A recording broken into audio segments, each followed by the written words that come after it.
Hello friends, तो ये दिल मेरा एपिसोड 14 का सेकंड पार्ट स्टार्ट करते हैं।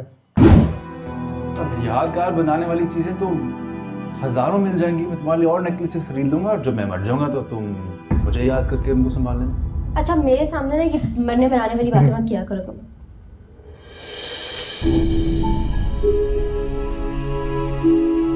क्यों करते हो ऐसी बातें?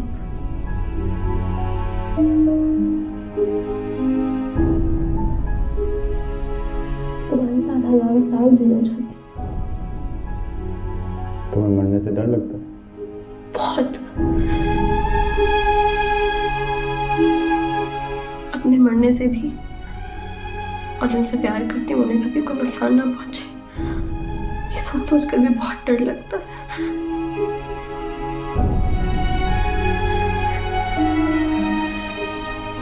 मैं अपने किसी भी प्यारे को कभी खोना नहीं चाहती,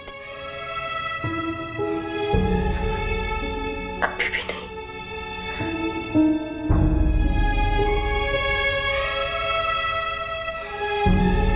यागा को कैसे मारेगा?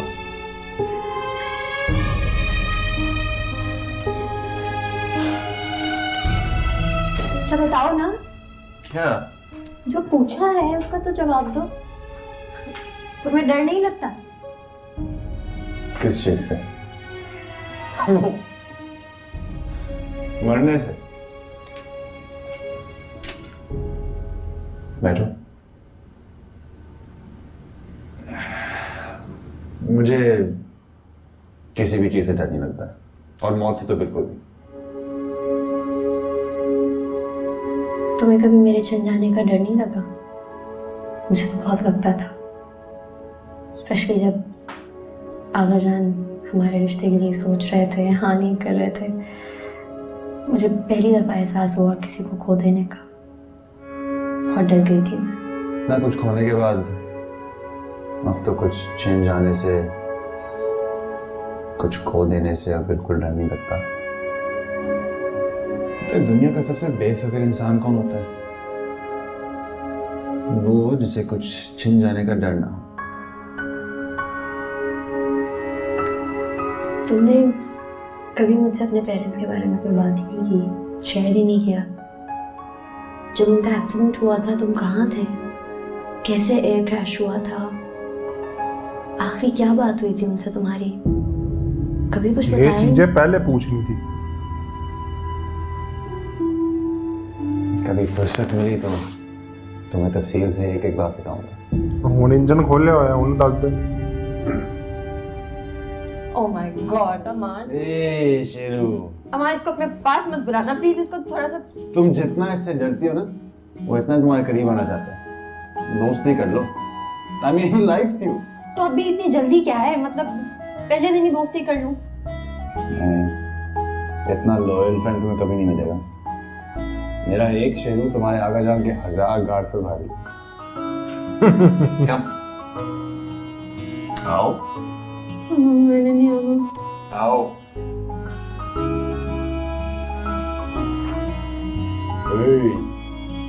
ओह माय गॉड अमान, उसकी शक्ल बस दूर रखना मुझसे।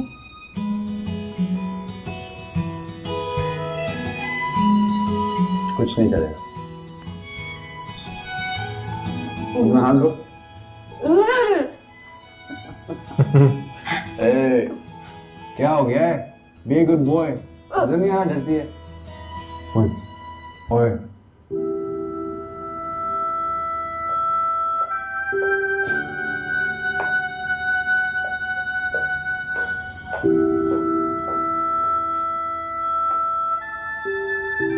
किधर गुम हो गई? चाय। ओह थैंक्स। क्या बात है फरहाना, कुछ गुमसुम सी लग रही हो तुम मुझे। नहीं तो मैं नोट कर रहा हूँ जब से तुम पाकिस्तान से आई हो चुप चुप सी हो। भाई यहाँ से तो बड़ी हंसी खुशी अपनी भांजी की शादी में गई थी और वापस आई हो तो उदास उदास। क्या बात है? कोई परेशानी है तो मुझे बताओ। ऐसी कोई बात नहीं है ऐसा।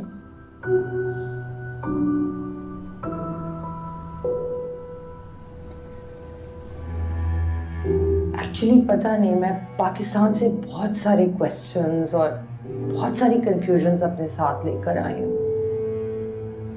नीलू बाजी की डेथ के बारे में, उनकी जिंदगी, I am really confused. You mean Nilofar baji की डेथ के हवाले से कंफ्यूजन? भाई उनकी डेथ को तो 20-22 बरस हो गए, अब ऐसा क्या हो गया? पता इतनी नहीं, खुशहाल लग पाकिस्तान रहा में है। बहुत सारी ऐसी बातें हुई हैं। मुझे ऐसा लग रहा था जैसे फारूक भाई ने बाजी की डेथ के हवाले से हमसे बहुत कुछ छुपाया। इट्स पॉसिबल कि मेरा ये शक ही हो, बट अमान ने कुछ ऐसे सवालात किए हैं असल जिनसे मैं चौंक गई हूँ कंप्लीटली। मुझे लग रहा था जैसे वो ये कहना चाह रहा है कि आप अपनी बाजी की डेथ के हवाले से ये सवालात क्यों नहीं करती। जब मैंने वहाँ पे कुछ सवालात किए बाजी के एक्सीडेंट के हवाले से, तो मुझे सारों ने अलग अलग जवाब दिए। फारूक भाई से मैंने बात की तो उन्होंने मुझे एक्सीडेंट का टाइम, दिन बताया, और जब मैंने उनकी वो ख़ानदानी जो मुलाजमा है, बुआ जी आप भी उनको जानते हैं, उनसे पूछा तो उनके मुंह से निकला कि शाम का टाइम था। फिर एक और पुराना मुलाजिम भी था, मैंने उससे पूछने की कोशिश की तो वो तो उसने बहुत कहा पुराना कि है। बाजी को फौरन एक्सीडेंट के बाद अस्पताल ले गए। बौखला के उसने मुझे बता दिया अस्पताल का नाम, but I am telling you there was something completely wrong. वो अस्पताल तो 2001 में बना है, बाजी की डेथ 94 में हुई है, और मैंने जब भी क्रॉस क्वेश्चनिंग करने की कोशिश की तो मुझे यही कहा गया कि इतनी पुरानी बात हो गई है, हमें याद ही नहीं। हर एक ने मुझे यही कहा। हो सकता है ऐसा ही हो।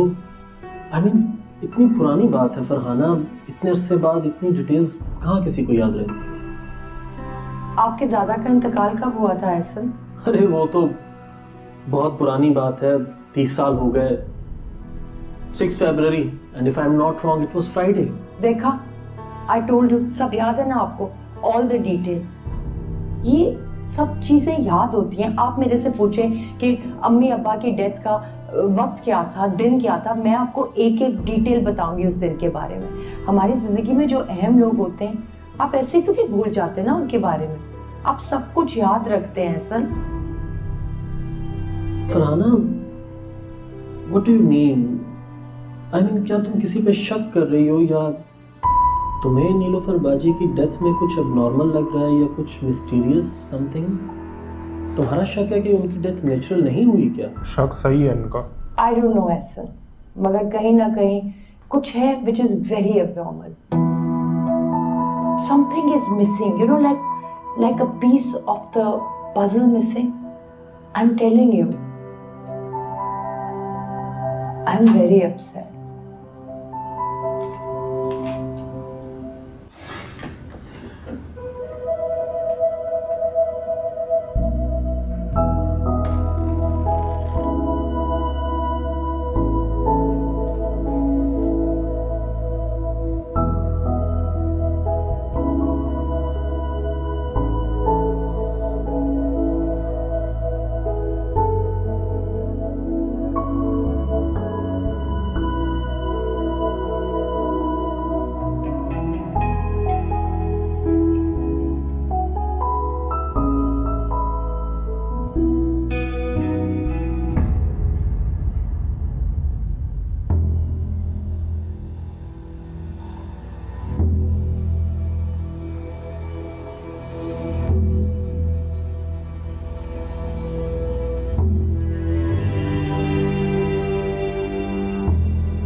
ये क्या कर रहा है?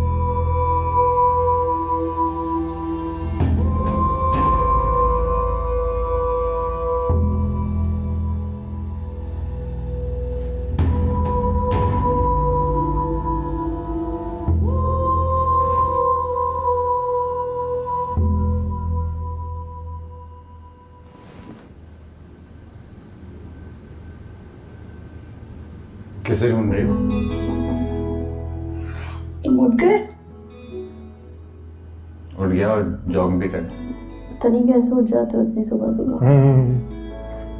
मुझे 7:30 भी नहीं बजे, मैं फिर से सो रही हूँ। चलो तुम सोती हो, मैं जरा नहाता हूँ और then I'll make you some breakfast. Okay.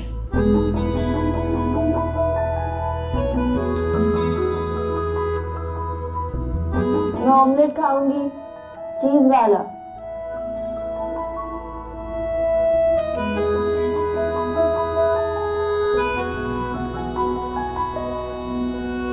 भाई फरहाना, तुम अभी अभी अपने बहन के घर से आई हो, वहाँ तुम्हारी भांजी की शादी भी थी और ऐसे मौक़ों पे इंसान अपनों को बहुत मिस करता है। तुम्हारे लिए यकीनन काफ़ी इमोशनल था सब कुछ। यही वजह है कि तुम इतना डीपली और इमोशनली हर चीज़ को फील कर रही हो। मैं नीलोफर बाजी से तो नहीं मिला, लेकिन फारूक भाई से मेरी मुलाकात हुई है और टू बी वेरी ऑनेस्ट, जब कभी भी नीलोफर बाजी का जिक्र हुआ तो उन्होंने बहुत एहतराम से, बहुत मोहब्बत से उनका नाम लिया और मैंने तो उनकी आंखों में नीलोफर बाजी की जुदाई का दुख भी महसूस किया है। फरहाना, वो अपनी बीवी से बहुत मोहब्बत करते थे। यही वजह है कि इस वाक़े के इतने अरसे बाद भी उन्होंने तुम्हारी फैमिली से अपने टाइज खत्म नहीं किए। आई थिंक अगर कोई ऐसा गिल्ट होता उनके दिल में तो वो एना को तुमसे कोई रिलेशन रखने ना देते। What do you think? हाँ, हो सकता है कि आप ठीक कह रहे हो। ये भी हो सकता है कि मैं ज़्यादा जज्बाती हो रही हूँ। लेकिन अगर मैं अपनी बहन और अपने बहनोई के बारे में जानना चाहती हूँ, उनकी ज़िंदगी, उनकी मैरिड लाइफ, ऐसी बहुत सारी बातें हैं जो दूरी की वजह से हो सकता है हमें ना पता चले। उनकी फैमिली के बारे में I want to know. I am confused. तो दोस्तों, इसी के साथ ये दिल मेरा एपिसोड 14 का सेकंड पार्ट एंड होता है। मिलते हैं थर्ड पार्ट में। Bye bye.